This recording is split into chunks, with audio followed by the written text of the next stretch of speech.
On March 31, 1964, in testimony before the Warren Commission, FBI Special Agent Robert Frazier identified CE399 as the bullet delivered to him at the FBI lab on the evening of November 22, 1963. Frazier's initials were on the bullet. The bullet was said to be found by Parkland Hospital orderly Daryl Tomlinson, who passed it to the Chief of Parkland Security, O.P. Wright, who passed it to the Secret Service agent Richard Johnson, who carried the bullet back to Washington and passed it to his superior, Secret Service Chief James Rowley. Rowley in turn passed the bullet to FBI Special Agent Elmer Todd, who delivered it to Robert Frazier of the FBI lab.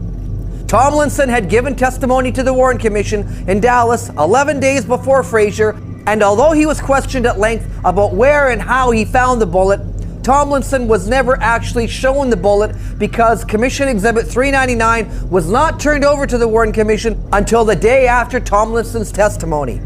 It was only later that the Warren Commission became concerned that the bullet should have been identified by all who handled it.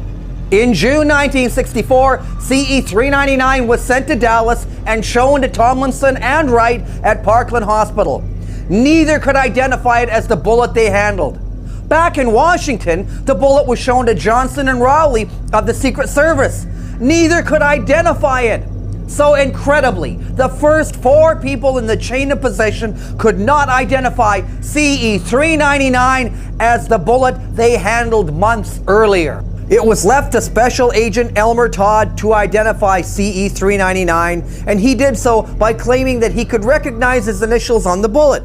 But researcher John Hunt went to the National Archives in 2004 and examined the identification photographs of CE399 and discovered that Todd's initials are not on the bullet identified as CE399. The 3 existing initials are from Frazier and the 2 other FBI agents who worked with him at the FBI lab. So CE399 is a bullet which has no verifiable chain of possession from Dallas to the FBI lab in Washington the evening of November 22, 1963. And that's not all that researcher John Hunt discovered. The evidence envelope, which held the bullet discovered at Parkland, clearly shows that Elmer Todd of the FBI received the bullet from Chief Rowley of the Secret Service at 8:50 p.m. on the evening of November 22nd.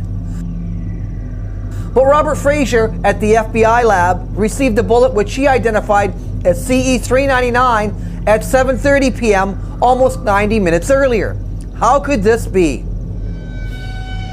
2 memos written on November 22nd provide an important clue.